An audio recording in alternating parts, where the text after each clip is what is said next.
네 번째, 오늘 나는 복음으로 풍성한 삶을 삽니다 라는 이 은혜를 우리 성도님들과 함께 나누고자 합니다. 어떤 한 분이 이제 출장을 가셔서 이제 호텔에 머무시게 되었는데, 요즘 기술이 너무 좋아져서 카드키나 열쇠를 받는 것이 아니라 그냥 스마트폰에 이제 등록 입력이 되면 스마트폰만 돼도 이 숙소문이 열리게 되는 이것을 경험하게 된 겁니다. 너무 신기하더랍니다. 실제로 숙소에 가서 문을 댔더니 문이 열려서 이런 생각이 드셨답니다. 이거 옆방도 열릴래나? 그래서 스마트폰 한번 대봤는데 다행히 안 열렸습니다. 열리면 안 되죠. 여러분, 아무 문이나 우리는 들어가서는 안 됩니다. 여러분, 우리에게 늘 문이 열립니다. 하나의 문은 생명의 문입니다. 여러분, 죽음의 문, 절망의 문, 그 문으로 다니지 마시고 생명의 문으로만 다니시게 되기를 주님의 이름으로 축복합니다. 오늘 본문은 지난주의 말씀에 바로 이어지는 내용입니다. 지난주에 앞을 보지 못했던 자가 예수님의 이 놀라운 은혜로 이제 눈이 보이게 된 거죠. 그런데 이 일 때문에 이 사람은 이 바리새인들에 의해서 그 회당에서, 유대교에서 쫓겨나게 됩니다.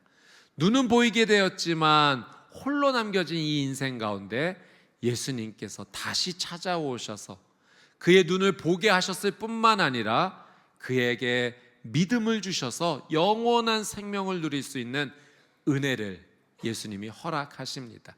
그리고 이어서 이와 함께 있었던 바리새인들에게 예수님께서 주시는 말씀이 바로 오늘의 말씀입니다. 오늘 본문 가운데 정말 중요한 한 가지 말씀이 있다면 바로 10절 말씀입니다. 우리 10절 말씀을 같이 한번 읽어보도록 하겠습니다. 10절입니다. 시작. 도둑이 오는 것은 도둑질하고 죽이고 멸망시키려는 것뿐이요, 내가 온 것은 양으로 생명을 얻게 하고 더 풍성히 얻게 하려는 것이라. 아멘. 복음은 예수님이 나의 구원자가 되신다는 이 사실을 믿음으로 받아들인다는 것은 생명을 얻는 일입니다. 근데 오늘 예수님의 주시는 이 생명은 그냥 생명이 아닌 풍성한 생명입니다. 오늘 이 하나님의 말씀을 통하여서 인생의 풍성한 생명의 문이 열리시게 되기를 주님의 이름으로 축복합니다. 우리 세 가지 말씀을 통하여 은혜를 함께 나누겠습니다. 첫 번째는 풍성한 삶은 내 삶의 문을 바꾸는 겁니다. 풍성한 생명, 풍성한 삶의 시작, 내 삶의 문을 바꾸는 겁니다. 자, 7절 말씀 우리 같이 한번 읽어볼까요? 시작. 그러므로 예수께서 다시 이르시되 내가 진실로 진실로 너희에게 말하노니 나는 양의 문이라. 아멘. 여러분, 예수님께서 나는 양의 문이다, 이 말씀을 하셨습니다. 예수님이 말씀하신 양의 문, 이것은 어떤 의미일까요? 여러분, 당시 이스라엘 사람들이 이 목자로서 양을 칠 때 양에게 먹이를 주기 위해서 먼 곳까지 양을 끌고 가서 이 꼴을 먹였습니다. 해가 지면 다시 집으로 돌아오기에 거리가 너무 멀어서 유숙을 하게 된 거죠. 그래서 그곳에서 주변에 있는 돌을 모으고 여러 가지를 통해서 임시처소, 양의 우리를 만듭니다. 그곳에 안전하게 양을 들어가게 한 후에 그 양의 문이 무엇으로 닫는가? 바로 목자가 양의 문이 된 겁니다. 그 입구에 목자가 문처럼 역할을 하면서 누워버림으로 말미암아 양이 바깥으로 나오지 못하도록 지켜주었던 거죠. 그리고 사나운 짐승이 혹시 오게 되면 양을 보호하기 위해서 목자가 이 사나운 짐승과 싸웠던 겁니다. 도둑이 양을 훔치러 올 때 훔치지 못하기 위해서 목자는 양의 문이 되어서 양을 지켜주었습니다. 그러니 예수님께서 나는 양의 문이라 이렇게 말씀하신 것은 분명히 이런 뜻입니다. 목자가 생명을 걸고 양을 지키고 보호하듯이 나는 나를 믿는 자를 내가 책임을 갖고 생명을 다해 지키고 보호한다. 그래서 예수님은 나는 양의 문이다 라고 말씀하셨습니다. 모든 사람은 두 가지 문 중에 하나를 반드시 통과하며 삽니다. 첫 번째 문, 이 문을 통과하는 사람들이 있습니다. 바로 예수님을 문으로 삼은 자들입니다. 예수님을 나의 구원자로 믿고 고백하면서 예수님을 통하여 들어가고 나옴으로 예수님 주시는 그 생명의 꼴을 얻어 참된 생명, 풍성한 삶을 살아가는 영원한 생명으로 나아가는 사람들이 있습니다. 두 번째, 다른 문을 다니는 사람들이 있습니다. 이 문은 자기가 직접 세운 문입니다. 어떤 사람은 돈, 물질, 소유로 세운 문을 삼습니다. 그리고 이곳을 들락날락하면서 이 돈과 소유가 내게 생명을 줄 거야 라고 믿고 살아가는 겁니다. 어떤 사람은 자녀를 문으로 삼으신 분들도 계십니다.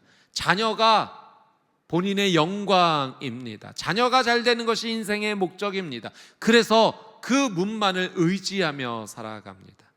어떤 사람은 건강의 문을 세우기도 하고, 어떤 사람은 명예와 권력을 쫓아 그 문을 세우기도 하고, 어떤 사람은 사람에게 인정받는 것이 자신의 가장 큰 인생의 의미인지라 사람들에게 인정받는 것만 의지하는 문을 세우고 그곳으로 들락날락합니다. 여러분은 어떤 문을 세우고 어떤 문을 의지하고 계십니까? 사랑하는 여러분, 여러분께는 오직 예수 그리스도만이 생명의 문이 되시기를 주님의 이름으로 축복합니다. 우리는 예수님만을 나의 생명의 문으로 삼고 그곳으로 들어가야 합니다. 지금 예수님께서 바리새인들에게 말씀하고 계시죠. 이 바리새인들이 세운 문은 무엇인가? 율법의 문입니다. 여러분, 율법이 나쁜 것이 아닙니다. 하나님의 말씀입니다. 당연히 하나님의 말씀을 의지하고 말씀에 순종하는 것이 필요하죠. 그런데 바리새인들은 처음에 순수한 그 의도와는 다르게 지금 엉뚱한 율법의 문을 세우고 있는 겁니다. 여러분, 이전 요한복음 9장 말씀에 앞을 보지 못했던 자가 다시 보게 되었다. 이건 기적이죠. 축하할 일입니다. 함께 기뻐할 일인데 바리새인들은 지금 노발대발하고 있습니다. 왜요? 이 앞을 보지 못했던 자가 다시 보게 된 게 안식일이었기 때문입니다. 안식일에 사람을 치유하는 건 노동으로 규정한 겁니다. 그러니 안식일에 일을 하면 안 되는데 일을 했으니 이건 죄다. 그래서 예수님을 하나님에게서 오신 분, 하나님으로 인정하지 못하고 예수님을 죄인으로 규정하고 치유받았던 이 사람마저도 쫓아냈던 거죠. 하나님의 의도가 아닙니다. 하나님께서 안식일을 주신 것은 엿새 동안 최선을 다해서 일하며 그 안식일을 기억하여 이 날을 주신 하나님을 바라보고 거룩하게 지키라고 이 날을 주신 것인데, 단지 이 날엔 일을 해서는 안 돼. 사람들이 그것만 집중을 갖고 그럼 무엇이 노동인가? 이런 건 노동이야. 사람들이 규정을 세운 겁니다. 그래서 그 일을 행한 것을 금지했던 거죠. 안식일에 옮겨서는 안 될 물건까지 지정해 놓았습니다. 그래서 안식일에는 그걸 손도 내지 못하는 거예요. 근데 만약 이걸 옮겨야 되는 일이 있으니까 어떻게 하는 겁니까? 손도 대지 못하니 팔꿈치로 밀었던 겁니다. 여러분, 안식일을 지키는 이 율법의 규정이 이런 식으로 나간 겁니다. 그리고 지금도 엘리베이터에서 버튼 누르는 것, 이거 노동으로 규정한 겁니다. 그러니 유대인들은 이 안식일에 엘리베이터에 타서 본인들이 몇 층 가야 될지 누르지를 못하는 겁니다. 다른 사람이 대신 눌러줘야 되는 거죠. 그래서 유대인들이 사는 곳에는 안식일 엘리베이터가 있습니다. 이게 무슨 엘리베이터인가? 이 엘리베이터는 그냥 모든 층에서 다 서버립니다. 버튼을 누르지를 못하니 안식일에. 그러니 엉뚱하게 말씀을 지키는 순수함이 변질되어서 엉뚱한 문에 지금 바리새인들이 갇혀버린 겁니다. 여러분, 이건 2000년 전에 바리새인들의 이야기일 뿐이 아니라 사실은 우리의 이야기입니다. 우리도 우리만의 문을 세워서 이건 내 영역이야, 이것만이 내게 생명을 줄 거야라고 우리가 그렇게 의지하고 살아가는 나만의 문을 세우고 살아간다라는 거죠. 여러분, 우리가 세운 이 문들이 언제 드러납니까? 진실이 아님의 언제 드러나는가? 인생의 폭풍우가 찾아올 때입니다. 여러분, 예수님께서 산상수훈 말씀을 끝내시고 이런 말씀을 하셨어요. 어떤 사람이 집을 짓게 됐는데 반석 위에 지은 사람이 있고 모래 위에 집을 지은 사람이 있다. 평상시는 다 똑같습니다. 아름답습니다. 그런데 언제 드러나는가? 비바람이 불고 창수가 나서 흔들리게 될 때 반석 위에 지은 자는 안전하지만 모래 위에 집을 지은 자는 무너지게 될 것이다. 그 무너짐이 심하게 될 것이라고 하셨습니다. 여러분, 우리가 지금 예수 그리스도 위에 세워진 인생, 예수님을 문으로 삼고 살아가는 자인가? 아니면 그렇지 않은가? 인생의 폭풍우가 우리의 삶 가운데 일어나게 될 때 드러날 겁니다. 돈, 소유, 관계, 자녀, 명예, 이런 게 다 중요하지 않다는 게 아닙니다. 여러분, 우리의 삶에서 최선을 다해서 성실하게 우리는 그것들을 소유하고 누려야 될 겁니다. 중요한 것, 이게 내 생명을 책임지지 못한다는 겁니다. 나의 생명을 책임져 주시는 분은 오직 예수 그리스도 한 분뿐인 줄 믿습니다. 이게 복음입니다. 예수님이 나의 구원자 되신다는 사실을 내가 인정하고 믿고 오직 예수님만을 나의 문으로 삼는 것, 그런 자에게 예수님께서 내가 양의 문이 되어 그를 책임지고 그 생명을 지켜주겠다, 나는 양의 문이다, 선한 목자다, 예수님께서 말씀하여 주셨습니다. 자기 몸을 사나운 짐승이 쳐들어오지 못하도록 누이셨고 모든 도둑으로부터 빼앗기지 않기 위해서 예수님께서 직접 누우셨습니다. 그 누우신 자리가 바로 십자가입니다. 십자가에서 나를 대신에 못 박히심으로 내가 받아야 됐을 모든 죄, 재앙과 심판을 예수님이 대신 받아주셨습니다. 여러분, 나의 양의 문이 되어주시는 선한 목자 되시는 예수님만 의지하고 그 문으로 들어가고 나오는 귀한 복음의 사람 되시기를 주님의 이름으로 축복합니다. 자, 두 번째, 풍성한 삶은 예수님의 음성을 따라가는 겁니다. 내가 풍성한 삶, 풍성한 생명을 계속하여 누리고자 원한다면 다른 음성이 아닌 오직 예수님의 음성만 우리는 따라가야 합니다. 여러분, 예수님께서 왜 하필 우리를 양으로 비유하셨을까요? 사자나 좀 이런 멋있는 동물로 비유하셨으면 더 좋았을 텐데 왜 하필 양이었을까요? 여러분, 양은 이런 특징이 있는 동물입니다. 보통의 동물들은 이 두 가지 중에 하나는 가지고 있죠. 공격성이 있던가 날카로운 이빨과 발톱이 있어서 다른 것을 공격함으로 자신을 지키는 존재이던가, 아니면 그런 공격성이 없다면 빨리 피할 수 있는 발이 있습니다. 그래야 자신을 보호할 수 있으니까요. 그런데 양은 두 개 다 없습니다. 누구를 공격하지도 못하고 그렇다고 빨리 피하지도 못하는 존재입니다. 또 후각, 시각이 너무 약합니다. 그러니 제대로 분별을 하지 못하는 존재가 이 양입니다. 어떤 분이 선교 가서 이 양떼가 지나가는데 차가 지나가도 위기의식을 느끼지 못하고 그냥 주저앉아 있는 양도 있는 것을 보게 되었다는 거죠. 또 이 양이요 한번 넘어지면 스스로 일어나지도 못합니다. 그래서 넘어지면 방치되면 그대로 죽는 양도 있다는 거죠. 여러분, 양이 어떻게 보면 참 무능해 보입니다. 그런데 더 심각한 건 고집이 있다는 겁니다. 고집이 있어서 내가 가고자 하는 길로만 고집피고 간다는 거죠.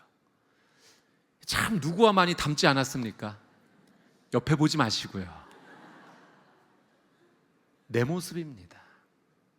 어떻게 보면 참 힘이 없고 분별력도 없는 것 같은데 그저 고집만 있는 내 모습. 그래서 성경에서 이렇게 표현했던 거죠. 우리는 다 양 같아서 그릇 행하여 각기 제 길로 갔거늘. 양과 같은 우리를 예수님께서 생명을 주시고자 이 땅에 오신 겁니다. 여러분, 이렇게 힘도 없고 분별력도 없고 고집센 이 양이요, 이 모든 것을 한 번에 다 해결할 수 있는 방법이 있습니다. 그게 뭔지 아십니까? 목자만 있으면 됩니다. 목자만 있으면 양이 연약해도 상관없어요. 목자가 지켜주니까요. 분별력 없어도 괜찮습니다. 목자가 푸른 초장과 쉴만한 물가로 인도해 주기 때문입니다. 고집이 있어서 내 갈 길로 가려고 해도 괜찮습니다. 목자가 그 양을 제대로 인도해 주기 때문입니다. 그래서 이걸 안 다윗이 고백했던 거죠. 여호와는 나의 목자이시니 내게 부족함이 없으리로다. 양을 직접 키워봤던 다윗은 알았던 겁니다. 목자만 있으면 되는구나. 하나님이 나의 목자이십니다. 이 믿음의 고백.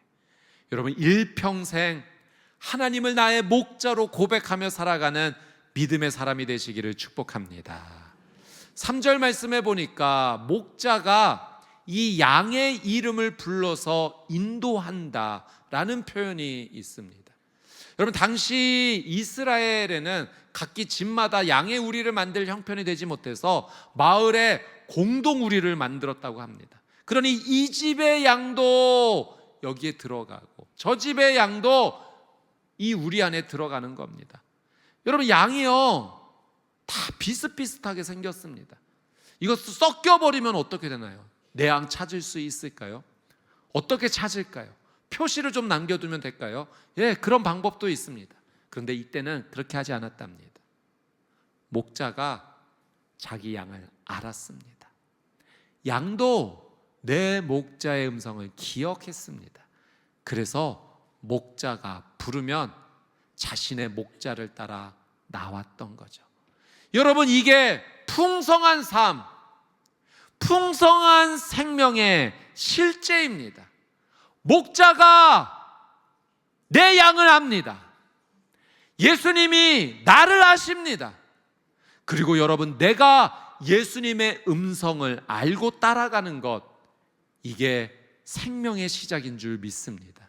예수님과 우리의 관계를, 목자와 양의 관계를 통해서 어떻게 생명의 은혜를 누릴 수 있는지 우리에게 말씀해 주시는 거죠. 여러분, 양이 따라가야 될 음성은 오직 나를 사랑하는 목자의 음성이어야 됩니다. 그런데 이 양에게 목자의 음성만 들리는가? 때로는 도둑의 음성도 들린다는 겁니다. 여러분, 이 도둑의 음성이 험악할까요? 크고 무서울까요? 그렇지 않습니다. 세상 이렇게 달콤할 수밖에 없을 정도로 도둑은 양을 유혹하는 거죠. 도둑은 언제나 우리에게 풍요로운 삶을 약속합니다. 그리고 이렇게 얘기해요. 꼭 예수님 중심으로 살아가야겠어. 그렇지 않아도 더 좋은 삶이 많아.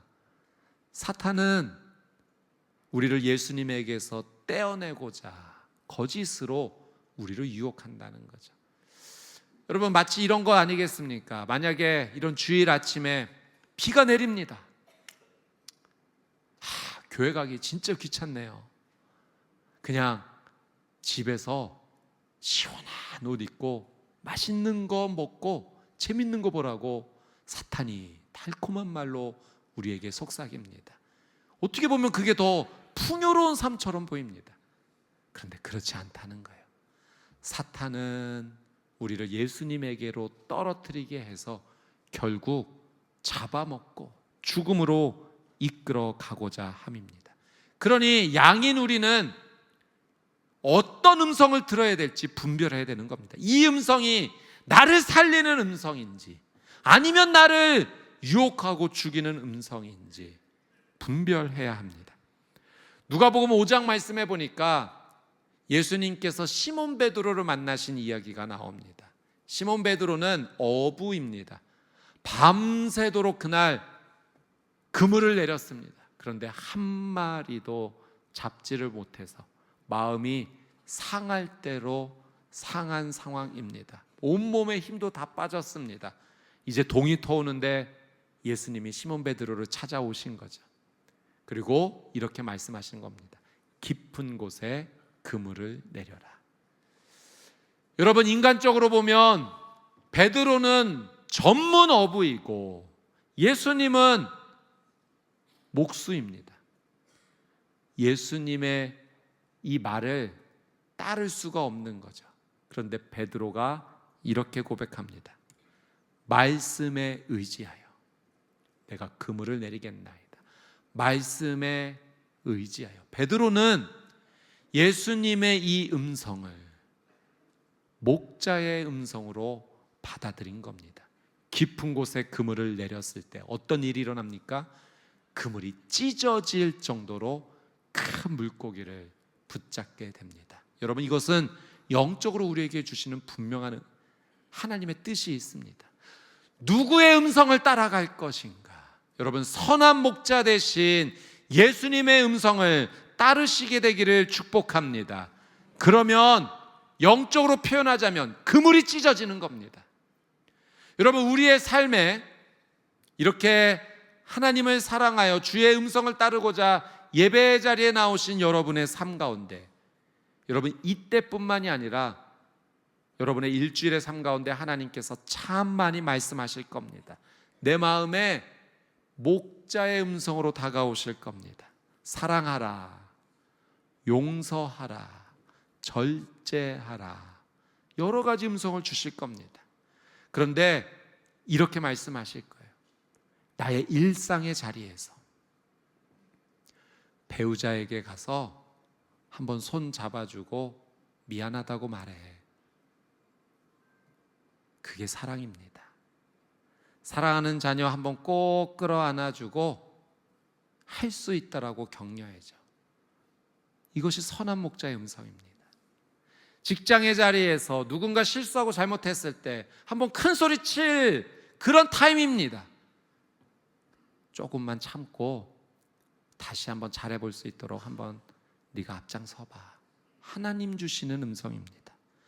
여러분, 내 일상의 자리에서 늘 선한 목자로 다가오시는 주님의 음성, 이게 그렇게 될 일인가 싶지만 그 목자의 음성을 따라 한 걸음 한 걸음 내딛게 될 때, 주의 말씀 의지하여 따라가게 될 때, 여러분 그물이 찢어질 겁니다.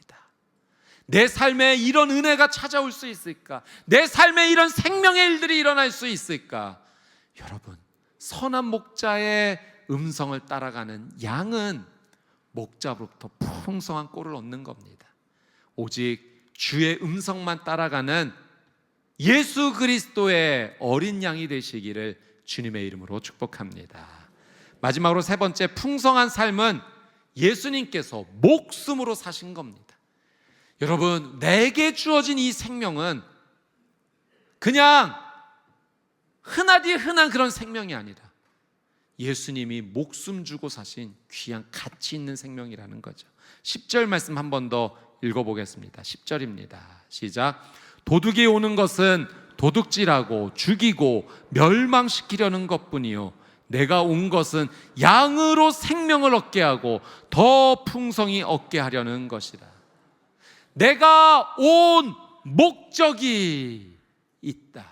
양에게 생명 주기 위해, 그것도 풍성히 주기 위해 내가 왔다. 하늘 보좌의 영광을 버리시고 창조주이신 그분이 나에게 생명 주시기 위해 이 땅에 오신 겁니다. 여러분, 예수님이 풍성히 주신다고 하십니다. 이 풍성하다라는 헬라어 단어를 보니까요, 페리소스라는 단어인데 남는다, 초과되어서 넉넉하게 남는다, 그런 의미입니다. 마치 결혼식과 같은 기쁨의 잔치에 음식이 모자라지 않도록 모든 사람들이 넉넉하게 먹고도 남을 정도의 음식이 있는 것처럼 그렇게 풍성하게 남는 거죠. 여러분, 예수님이 베풀어 주신 오병이어의 기적에 여러분 몇 광주리가 남았습니까? 12광주리. 이거는 하나님의 놀라운 생명의 은혜는 초과되어 남는 것이 있다는 겁니다. 왜 남겨주셨는가? 받은 은혜 혼자만 누리지 말고 흘려보내라고. 예수님이 우리에게 주신 생명은 그런 은혜입니다. 나를 살릴 뿐만 아니라 흘려보낼 수 있는 은혜까지도 남겨주시는 거죠. 라틴어의 풍성하다라는 이 단어, 아분다레라는 이 단어도요, 이런 의미입니다. 파도를 일으킨다는 거예요. 여러분, 파도가 밀려올 때 한 번 밀려오고 끝나는 거 아니지 않습니까? 또 밀려오고 계속 밀려오고. 그러니까 예수님이 주시는 이 풍성한 생명은 끊임없이 내게 파도처럼 밀려오는 생명이라는 겁니다. 여러분, 이 컵에 물이 채워지게 될 때 어느 정도가 풍성한 겁니까? 이 아구까지 완전히 채워진 상황, 그 정도가 아닙니다. 그럼에도 불구하고 계속 물이 쏟아져서 여전히 계속 흘러넘치는 상황, 이게 풍성한 겁니다. 이왕 컵을 들었으니 물을 한번 먹어보겠습니다. 참 맛있습니다. 제가 어렸을 때 목사님들이 이렇게 물 드시면 그게 그렇게 먹고 싶더라고요. 여러분도 그러실 줄 압니다. 끝나고 시원한 물 한 잔 드십시오.